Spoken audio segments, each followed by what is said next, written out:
It started with a knock on my front door, not a gentle tap, but a firm, decisive rap that felt like a summons. I was in the middle of a phone call, trying to justify a week's worth of missed deadlines, but the insistent rhythm on the wood made it impossible to ignore. As I hung up, a strange unease settled over me. It wasn't just the sound, it was the eerie silence that followed. I peeked out the window and saw two figures in blue, their forms casting long, unfamiliar shadows on the manicured lawn. The sight sent a shiver down my spine. The last thing I expected in this picture-perfect neighborhood was a visit from law enforcement. From the sidewalk, I heard a high-pitched, triumphant voice that I recognized instantly. "See, officer, I told you, a complete and utter disgrace." It was Brenda Sterling, the queen of the Homeowners Association, standing a safe distance away, her arms crossed in a pose of smug satisfaction. The officer's boots were a stark black against the pristine white of my welcome mat. They didn't have their hands on their guns, but their posture was alert, their eyes scanning every detail of my property as if searching for a hidden crime. I opened the door, bracing myself for a confrontation I never thought would escalate this far. My journey to this bizarre moment began 3 weeks earlier. When I moved to Stonebrook Pines, it was a suburb plucked straight from a magazine cover. Every house was a replica of the next. Every lawn was a uniform shade of green, and every neighbor waved with the same practiced, cheerful smile. It was supposed to be my escape from the chaos of city life, a place where the biggest problem was deciding what color to paint the front door. What I didn't realize was that behind the perfect veneer was an obsession with control, led by Brenda Sterling. Brenda was a force of nature. She was the architect of this immaculate paradise, the self-appointed guardian of its serenity. Her clipboard was her scepter, and her measuring tape was her law. My first interaction with her came in the form of a formal letter from the HOA, a 2-page document detailing a minor violation that amounted to my grass being 1/8 of an inch too high. It was a greeting I soon learned was typical of her leadership. Everyone in the neighborhood followed her rules, not out of respect, but out of a palpable fear of her scrutiny. I had been busy with my new job and had, I admit, let the lawn slide a little, a half-inch over the prescribed height, at most. It seemed a small thing, but I knew, on some primal level, that I had broken a sacred, unwritten law. I felt her watching me from her perfectly trimmed hedge, a silent eagle circling its prey. On that fateful Saturday afternoon, I finally took out my lawnmower, determined to get the chore done. It was all so simple, so mundane, until my phone rang. It was Brenda. Her voice, usually so clipped and precise, was now charged with a manic fury. "Mr. Cole," she began, her tone a mix of accusation and theatrical shock, "I have just called 911. A cold dread washed over me. I tried to reason with her, to understand why she would take such a drastic step over a lawnmower, but she cut me off. It's not just the noise, Mr. Cole. It's the disturbance, the lack of respect for our tranquility. You are a threat to our community's foundation." As I stood there, bewildered, I heard the sirens approaching. Brenda stood on her sidewalk, her victorious smile reflecting in the red and blue flashing lights. When I opened the door, I expected to be lectured. I expected a stern warning, maybe even a fine, but Officer Reed just smiled. His expression was calm, his demeanor unnervingly polite. "Mr. Cole, you the homeowner?" he asked. Behind him, Officer Jenkins nodded in a strange, almost conspiratorial gesture. My eyes darted to Brenda, who was now standing with her mouth slyly agape, her smug look replaced by a flicker of confusion. The officers didn't even look at her. Officer Reed's gaze was fixed on me, his smile deepening. "We've been expecting you," he said. "Welcome to Stonebrook Pines." As they calmly walked past me, into my house, I had a sudden, horrifying realization. This wasn't a mistake. This wasn't a punishment. This was a test. And I had passed. The police officers walked right past me, their unnerving smiles fixed in place. They didn't raid the house or search for contraband. They simply stood there, surveying my empty living room with an air of satisfaction. Brenda Sterling, left standing on the curb with her clipboard, looked more bewildered than I felt. Her face, usually so composed, was a mask of utter shock and silent fury. It was as if I had broken a rule she didn't even know existed. After a few minutes of this bizarre, silent inspection, the officers turned and walked out, their welcome complete. "Don't cause any trouble, Mr. Cole," Officer Reed said, his voice a low, friendly rumble. "You wouldn't want to mess up a good thing." They then drove off, leaving me alone in the sterile silence of my home. Over the next few days, my confusion turned into annoying suspicion. The incident with the cops seemed to have shifted something fundamental in Stonebrook Pines. The polite waves from neighbors stopped. The cheerful, practiced smiles were replaced by fleeting, sidelong glances. People would cross the street to avoid me or suddenly become engrossed in their phones as I approached. It was a complete social quarantine, a chilling silence that spoke louder than any shouted threat. Even the mailman, who used to chat, would now simply drop my letters and walk away without a word. The only person who seemed to maintain her usual demeanor was Brenda Sterling, who now passed my house with a look of smug, cold triumph, as if she knew something I didn't. And she did. I couldn't shake the feeling that the police's bizarre reaction was a piece of a puzzle, a key to a secret the entire community was hiding. I started my own investigation, spending hours in my home office, scouring the internet and local news archives.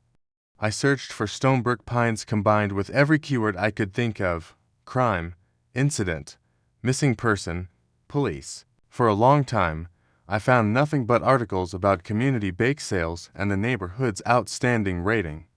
The sheer lack of any negative history was a red flag in itself. Every community has its problems, but this one seemed unnervingly spotless. My breakthrough came when I stumbled upon an old, scanned article from a local newspaper.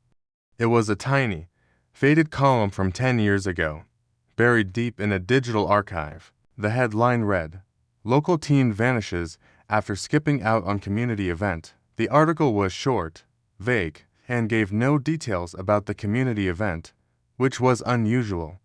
The most chilling detail, though, wasn't in the text. It was in a small, blurry photo at the bottom of the article. It showed the missing teenager's house, and on its front lawn was a small, almost unnoticeable statue of a perfect, stylized tree, the exact same logo as the HOAS. I had seen it before, on every house's letterbox, on the HOA letterhead, and, even on the lapel pin Brenda wore. I had dismissed it as a simple, generic symbol, but now it felt different. It felt like a brand, a mark of ownership. The more I looked, the more I saw that the HOAS logo was more than just a symbol. It was a motif. The perfectly circular shape of the tree, the straight trunk, the way its branches were all perfectly symmetrical. It was echoed everywhere. In the spiraling pattern of the rose bushes in my neighbor's front yard, in the winding, perfectly paved footpaths that led to the community center, and in the circular fountain at the park's entrance. It was a pattern of eerie, unnatural perfection that had been hiding in plain sight. I felt a cold knot form in the pit of my stomach. The missing teenager, the unwavering perfection of the neighborhood, the silent avoidance of my neighbors, and the strange welcome from the police, they were all connected. My lawn was never the real problem. My transgression was simply being an outsider who failed to understand the terms of my welcome into Stonebrook Pines. The unsettling patterns I had uncovered were no coincidence. The uniform lawns, the symmetrical gardens, the eerie silence of my neighbors, they were not signs of perfection, but of a calculated, terrifying order.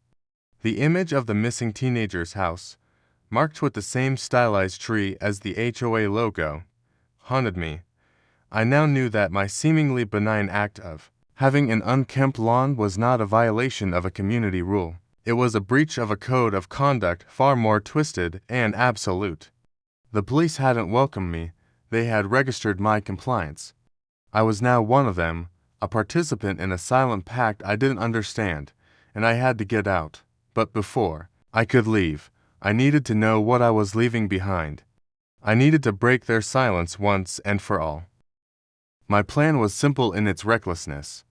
If a slightly long lawn was enough to bring the police to my door, what would happen if I committed a truly unforgivable sin against the unspoken laws of Stonebrook Pines?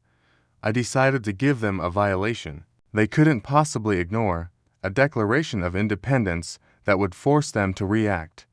I went to the local hardware store and bought the ugliest, brightest, most obnoxious paint I could find, a nauseating shade of fluorescent orange. I then bought a basketball hoop, one with a faded backboard and a rusted rim, and set it up on my driveway, right next to the street. The final touch was a ridiculously loud set of speakers that I planned to use for the grand finale that Saturday night. As the sun set over the perfectly manicured lawns of my neighbors, I turned on the speakers. The music was a cacophony of distorted guitar riffs and pounding drums, a deliberate assault on the neighborhood's tranquility. The sound ripped through the quiet evening air like a siren, a blaring, angry anthem in a world of whispered pleasantries. The neighbors' reaction was immediate and unsettling. Within minutes, the lights on every house on my street began to go dark. One by one, curtains were drawn with a silent urgency. The gentle hum of evening chatter ceased. The street became a row of silent, dark houses, watching me from behind their drawn blinds. They weren't angry. They were terrified. I saw Brenda Sterling emerge from her house, not with her usual clipboard, but with a frantic, panicked expression. She was on her phone, her voice a low, desperate whisper as she paced back and forth, her perfect posture crumbling. She was no longer a smug guardian of order. She was a terrified accomplice, and my actions had thrown her world into chaos. I watched from my doorway as she repeatedly glanced at my house, her eyes wide with a fear I couldn't comprehend. The music was still blaring, but the silence from my neighbors was deafening. It felt as if I was alone in a town of ghosts. Then, a knock on my door. I muted the music, my heart pounding in my chest. I expected Brenda, ready to unleash her fury. Instead, it was an old man named Arthur, a retired librarian who lived across the street. His hands were shaking, and his face was pale, his eyes darting from my house to his own, as if afraid of being seen. "Ethan," he whispered, his voice cracking with fear. "You have to stop. Now, before it's too late." I pulled him inside, away from the street lights. "What is going on, Arthur? Why is everyone so scared?" I demanded. Arthur looked at me, his eyes filled with a desperate, hopeless sadness. "We all saw what happened," he said. "Welcome the cops. They told you the rules, didn't they, that you were part of it now." He took a shaky breath. "The rules aren't about cleanliness, Ethan, they're about alignment. About staying in place. About not breaking the pattern." He gestured vaguely toward the window, at the houses that now seemed to be huddling together in the dark. "Every house, every person, has a purpose, a role to play. The perfection, it's not for us, it's for them." He then revealed the chilling piece of the puzzle, the boy that went missing 10 years ago. His family broke the pattern. They put a bright red car in their driveway. They had a party. It wasn't the noise they were upset about, it was the chaos. They can't stand it. The chaos breaks the symmetry, and when the symmetry is broken, they can't find their way. He didn't say who they were. He didn't have to. The look on his face, a mix of sheer terror and resignation, told me everything I needed to know. My actions hadn't just broken a rule, they had broken a sacred, unholy ritual. I had attracted the attention of whatever entity the neighborhood was appeasing. Arthur then gave me a final, terrifying warning. "They're coming, Ethan. You don't know what you've done. You have to leave. Now." With that, he turned and scurried back to his house, leaving me alone in the dark, my heart now a drumbeat of pure, unadulterated fear. The music I had blared so defiantly now felt like a desperate plea for help. I was no longer a witness to a mystery. I was the star of a horror story I'd just begun. Arthur's desperate whisper had shattered the illusion of Stonebrook Pines, replacing its perfect facade with the cold, hard reality of pure terror. The loud music from my speakers now felt like a blaring alarm, a beacon announcing my transgression. I was no longer a curious observer, I was a target. Every single house, every perfectly trimmed bush, every silent neighbor, they were all part of a dark, intricate web I had just torn a hole in. They can't stand it, Arthur had said. The chaos breaks the symmetry, and when the symmetry is broken, they can't find their way. My heart hammered against my ribs, a frantic drumbeat of fear. I had to know what they were, and I knew the answer was hidden right here. In this meticulously constructed cage, driven by a desperate need for answers and an even stronger desire to escape, I began to piece together Arthur's fragmented warning. The stylized tree on the HOA logo wasn't just a brand, it was a blueprint. I remembered the perfectly circular designs, the unnatural symmetry that I had dismissed as mere aesthetic. I knew the heart of this conspiracy had to be the one place that held the master plan, the community center. It was the central hub, the literal and symbolic nucleus of Stonebrook Pines. I grabbed my car keys, my phone, and a small flashlight and slipped out the back door, moving through the manicured darkness of the yards like a ghost. The community center stood silent under the moonlight, its pristine white columns and manicured flower beds a monument to the perfect lies this neighborhood was built on. I found a small side door, probably for deliveries, and used a credit card to jimmy the lock. It clicked open with a soft, final sound that echoed in the oppressive silence. Inside, the air was stale and cold. My flashlight beam cut through the darkness, revealing immaculate meeting rooms, stacks of pristine chairs, and framed photos of smiling families. I made my way to the back office, the one I had seen Brenda Sterling emerge from countless times, clutching her clipboard like a sacred text. The office was locked, but the cheap doorknob gave way with a firm shove. Inside, a single desk sat in the center of the room. I frantically rummaged through drawers, finding files upon files of meticulously logged violations, a running record of every minor infraction, every missed lawn mowing, every unapproved paint color. But beneath it all, in a hidden compartment at the bottom of the last drawer, I found what I was looking for. A thick, rolled-up blueprint, yellowed with age, its cover a faded version of the HOA's stylized tree logo. I unrolled it on the desk, my hands trembling as the paper flattened. It wasn't just a map of the neighborhood, it was a diagram of some kind of ritualistic prison. The winding roads, the circular cul-de-sacs, the perfectly placed rose bushes, even the streetlights, they weren't just for show, they were a part of a complex, interwoven pattern, a massive warding symbol. The purpose of every single rule, every single violation, was to maintain this pattern. A break in the symmetry, a deviation from the plan, created a hole, a point of entry. It was an elaborate, terrifying system of containment. But containment for what?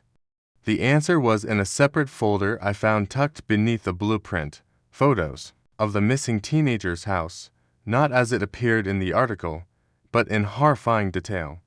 The red car in the driveway wasn't just an eyesore, it was the starting point of the tear. A crack in the window was a spreading fracture. The photos documented the gradual decay and distortion of the house, like a festering wound, ending with a final, chilling image. The front door ripped off its hinges, and a blurred, dark shadow that appeared to be tearing through the opening, the image itself seeming to scream with some unholy, inaudible sound. The last photo was of a series of dark figures, standing in a circle around the house, their faces obscured, their hands clasped. On the back, in Brenda's precise handwriting, was a single word: repair. The police hadn't welcomed me. They had registered me into a neighborhood-wide ritual, a system of sacrifice to an unseen entity. Then I heard it, the familiar crunch of tires on gravel, pulling into the parking lot, car doors slamming shut. Muffled voices, getting closer. They knew. My fluorescent orange house, my loud music, It had broken the pattern and sounded the alarm. They were here to make sure I was fixed. I scrambled, rolling the blueprint back up as the sounds of footsteps echoed outside the office door. I was no longer running from the HOA. I was running from the monsters they were trying to keep at bay, and the monsters they had become themselves. The sound of footsteps echoed in the silent community center, a relentless, rhythmic beat that felt like the closing door of my coffin. They knew I was here. They knew what I had seen. I shoved the blueprint and the horrific photos into my jacket, my hands slick with sweat, and bolted for the back exit. I was no longer running from a simple HOA dispute. I was running from a conspiracy, a cult, a horrific pact. As I burst through the door, a flashlight beam cut through the night, blinding me. "Stop right there, Ethan." It was Brenda Sterling. Her face, usually a mask of rigid perfection, was now a portrait of terrified fury. She was not alone. Behind her stood Officer Reed and Officer Jenkins, their faces devoid of the unsettling smiles they had worn just days ago. Their expressions were grim, their hands on their holstered weapons.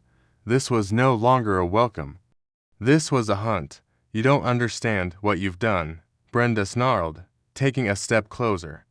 "You've broken the pattern, the chaos you brought. It's a beacon. They can see it. They can feel it." "Who are they?" "Brenda," I screamed, my voice cracking. "What is this place?" Brenda's eyes darted around, as if afraid the very walls were listening. "This neighborhood, it's a trap. Cage, the rules, the symmetry, the perfection. It's all a containment field.